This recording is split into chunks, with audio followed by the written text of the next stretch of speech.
మా YouTube channel జక్కులా JB TV. Andhra Pradesh రాష్ట్రంలో నెలకొన్నటువంటి పరిస్థితులు చూస్తుంటే చాలా బాధ అనిపిస్తుంది. రాజకీయాలను చూస్తుంటే, ముఖ్యంగా రాజకీయాలను చూస్తుంటే అసలు రాబోయే రోజుల్లో సామాన్యులు రాజకీయాల్లో ఉండగలరా? కేవలం సిగ్గు శరం వదిలేసి డబ్బే ధ్యేయంగా, లేకపోతే ధనార్జన రౌడీజంతో ఉండేవాళ్ళు మాత్రమే రాజకీయాల్లో రాణించగలరా అంటే నేటి పరిస్థితులు చూస్తుంటే ఇది వాస్తవం అని అనిపిస్తుంది. సామాన్యుడు, ప్రజల కోసం పనిచేసే వ్యక్తి ఎవరు కూడా రేపు రాజకీయాల్లో రాణించే పరిస్థితులు అయితే కనిపించలేదు. దానికి ఎగ్జాంపుల్గా కొన్ని సంఘటనలు గతంలో చూసాం. వైసీపీ గవర్నమెంట్లో జరిగినటువంటి వ్యక్తిగత దోషణలు వగైరాలన్నీ చూసాం. నిన్న వచ్చినటువంటి శాంతి విజయసాయిరెడ్డి గారి యొక్క స్టోరీని చూస్తున్నాం. మీడియా అత్యుత్సాహ ప్రదర్శన. ఇక్కడ నేనేమంటానంటే, శాంతి అనే మహిళ ఉద్యోగం చేస్తూ అవినీతి చేసి ఉంటే తప్పనిసరిగా చర్యలు తీసుకోవాల్సిందే, అందులో ఎటువంటి సందేహం లేదు. కానీ తన వ్యక్తిగత జీవితం, తనకంటూ ఒక వ్యక్తిగత జీవితం ఉంది. ఆ వ్యక్తిగత జీవితంలోకి తొంగి చూసి అందులో జరిగినటువంటి కొన్ని సంఘటనలు తీసుకొచ్చేసి మీరు బయటపెట్టి ఈ రోజున ఈ సునకానందం పొందడం అనేది దుర్మార్గమైన చర్య. మీడియా ముఖ్యంగా గతంలో పవన్ కళ్యాణ్ గారి గురించి కానీ, నారా చంద్రబాబు నాయుడు గారి భార్య గురించి కానీ ఇట్లా రకరకాలుగా మీరు కథనాలు ప్రచారం చేశారు. అక్కడ ఎక్కడో సంఘటన, ఎవడో ఒకడు మాట్లాడిన సంఘటన, అది తప్పు, సమాజానికి ఇది వెళ్ళకూడదు అనుకున్నప్పుడు మీడియానే దానికి పెద్దన్న పాత్ర పోషించి దాన్ని ప్రచారం చేయకుండా ఆపాలి. కానీ వాటిని ప్రచారం చేస్తున్నారు. వీళ్ళ టీఆర్పీ రేట్ల కోసం, వీళ్ళ యొక్క డబ్బు సంపాదన కోసం ప్రచారం చేస్తున్నారు. ఎంతలా దిగజారిపోయిందంటే మీడియా, ఏది చూపించకూడదు దానిని తీసుకొచ్చి ప్రజల ముందు పెడుతున్నారు. అశ్లీలం, సినిమా హీరోయిన్స్ తొడల దాకా పెట్టుకున్నటువంటి అశ్లీలాన్ని తీసుకొచ్చి ప్రజల్లో పెడుతున్నారు. రాజకీయ నాయకులు అమ్మనా బూతులు తిట్టుకునేటటువంటి తిట్లను తీసుకొచ్చేసి ప్రజల్లో పెడుతున్నారు. వాటిని హెడ్లైన్స్ మాదిరిగా 24 గంటలు ప్రజల చెవుల్లోకి మారుమోగేలా చేస్తున్నారు. ప్రజల్లో ఒక భావన ఏర్పడుతుంది. వాళ్ళ రీల్స్ చేసే మహిళల్లో సినిమా హీరోయిన్స్ తొడల దాకా చూపించేసి డబ్బులు సంపాదిస్తున్నారు కాబట్టి మేము కూడా అదే విధంగా బండబూతులు తిడుతూ, అబ్బాయిలను రెచ్చగొడుతూ, లేకపోతే అశ్లీలంగా డ్రెస్సులు వేసుకుంటూ మేము కూడా డబ్బులు సంపాదించవచ్చు అనే ఒక వాతావరణాన్ని క్రియేట్ చేసింది మీడియా. రాజకీయ నాయకులు అమ్మనా బూతులు తిడుతుంటే ఆ బూతుల్ని పదే పదే పదే పదే ప్రచారం చేస్తూ, రాజకీయ నాయకులు తిట్టుకుంటుంటే దిక్కులేదు, సామాన్య ప్రజలు మనమే ఉందిలే, ఎందుకు తిట్టుకోకూడదులే అని చెప్పేసి ఒక వాతావరణాన్ని క్రియేట్ చేస్తుంది మీడియా. నేను మీడియాని ఒకటే రిక్వెస్ట్ చేస్తున్నాను, ప్రజలకి అవసరమైంది ఇది, ఖచ్చితంగా దీన్ని ప్రజలకు మనం చూపిస్తే, దీన్ని నేర్చుకుంటే ప్రజలు, రాష్ట్రం బాగుపడుతుంది అన్నదాన్ని ఖచ్చితంగా చూపించాల్సిన అవసరం ఉంది. మీడియా దృష్టికి, మీ దృష్టికి వచ్చినా సరే, ఎక్కడైనా సరే అసాంఘికమైనవి లేకపోతే అసభ్య పదజాలం ఉన్నాయి కనుక మీడియా దృష్టికి వస్తే వాటిని దయచేసి మీడియా ప్రచారం చేయకండి. అది ఎవరు మాట్లాడినా ప్రచారం చేయకండి. మీరు ప్రచారం చేసిన కొద్దీ పదే పదే మీ టీఆర్పీ రేట్లు, మీ డబ్బుల కోసం మీరు ప్రచారం చేసిన కొద్దీ ప్రజల్లో సామాన్యులు, సహజంగా సమాజం గురించి అవగాహన ఉన్న వ్యక్తులేమో చేతరించుకుంటున్నారు, ఏమీ తెలియని వ్యక్తులు నేర్చుకుంటున్నారు. దీనివల్ల ఏంటి ఉపయోగం? మీకు 4 రూపాయల డబ్బులు సంపాదన కోసం రాష్ట్రాన్ని నాశనం చేసే పరిస్థితుల్లో ఈ రోజున మీరు ఉన్నారంటే మిమ్మల్ని ఏమనాలో కూడా అర్థం కాని పరిస్థితి. ఇందులో ఎవరికి ఎగ్జాంపుల్ లేదు. అన్ని ఛానల్స్, ఏ ఛానల్ని మనం తప్పట్టడానికి లేదు. అది సాక్షియా, ఏబిఎన్, TV5, ఇంకోటి ఏదన్నా కానీ అందరూ ఇదే బాట కొనసాగిస్తున్నారు. ఇది చాలా దుర్మార్గమైన చర్య, చాలా తప్పు.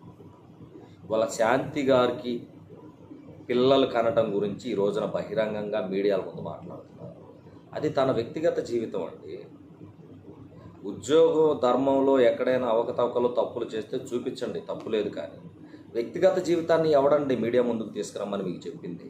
తన భర్త మీకు చెప్పాడండి. తన భర్త చెప్తే అది ఆ వ్యక్తిగత భద్రత అండి అది. కాకపోతే వేరే వారిని మధ్యవర్తులు పంపించేసి ఇది మీడియా ముందుకు రాకూడదని చెప్పేసి వేరే వారి ద్వారా అది చర్చలు జరపాలి కదా.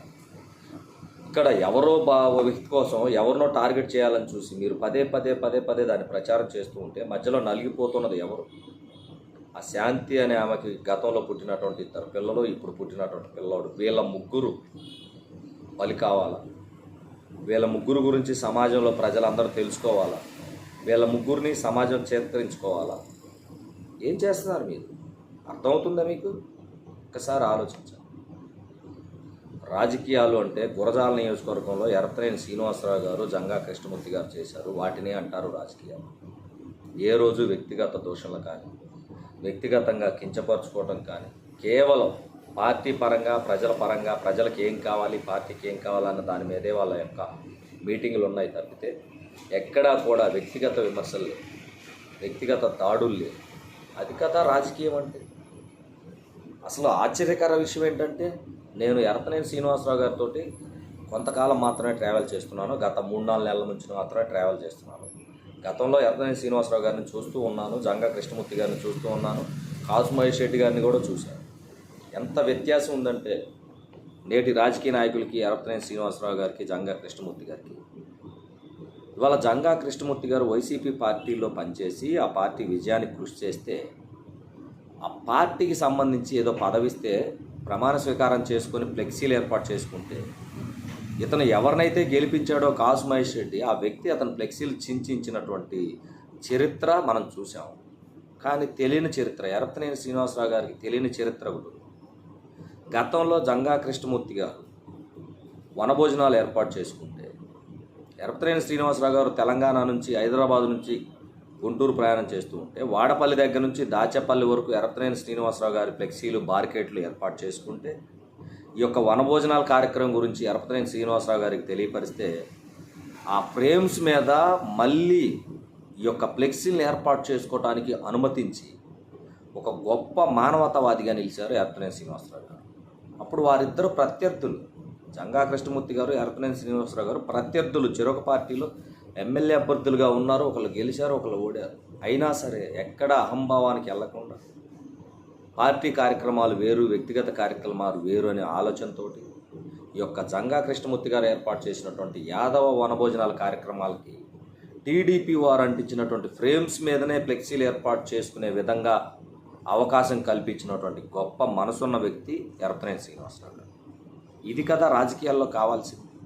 ఈ వ్యక్తిగత దాడులేంటి, వ్యక్తిగత దోషణలేంటి, వ్యక్తిగత జీవితాన్ని తీసుకొచ్చేసి ప్రజల ముందు, మీడియా ముందు పెట్టడం ఏంటి? దయచేసి దీన్ని ప్రజలందరూ ఖండించాల్సిన అవసరం ఎంతైనా ఉంది. ఆ దిశగా ప్రయత్నాలు చేస్తారని కోరుకుంటూ, ఇప్పటికైనా సమాజంలో ఉన్న ప్రతి ఒక్కరు ఆలోచించండి. వ్యక్తిగత జీవితం వేరు, ఉద్యోగం, రాజకీయం వేరు. రాజకీయం, ఉద్యోగం మాత్రమే అందులో ఏదైనా అవకతవకలు చేస్తే వారిని శిక్షించాలి తప్పితే, వ్యక్తిగత జీవితంలో వారు ఏదైనా తప్పులు చేస్తే అది వారి వ్యక్తిగతమైన జీవితం.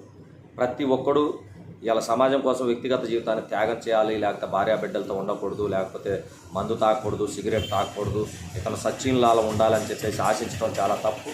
అతన్ని ఎవరైతే వ్యక్తిగత జీవితం సచిన్లాగా ఉండాలని కోరుకుంటున్నారో మీరు కూడా అంతే సచిన్లుగా ఉండాలని చెప్పేసి ఆలోచించాలి. మీరు ఇక్కడ రకరకాల పనులు చేయొచ్చు, వాళ్ళు సచిన్లుగా ఉండాలంటే వాళ్ళ వ్యక్తిగత జీవితంలో వాళ్ళ ఇబ్బందులు, వాళ్ళ బాధలు వాళ్ళకు ఉంటాయి. దానిని మీడియా ముందుకు తీసుకొని రావడం అనేది దుర్మార్గమైన చర్య. రాబోయే రోజుల్లో ఇటువంటి చర్యలు పునరావృతం కాకుండా చూస్తారని కోరుకుంటూ, నా వీడియో ఏదైనా తప్పులుంటే నన్ను క్షమించండి. ఈ వీడియో కనుక కరెక్ట్ అని భావిస్తే 10 మందికి షేర్ చేయండి. నా యూట్యూబ్ ఛానల్ సబ్స్క్రైబ్ చేయండి.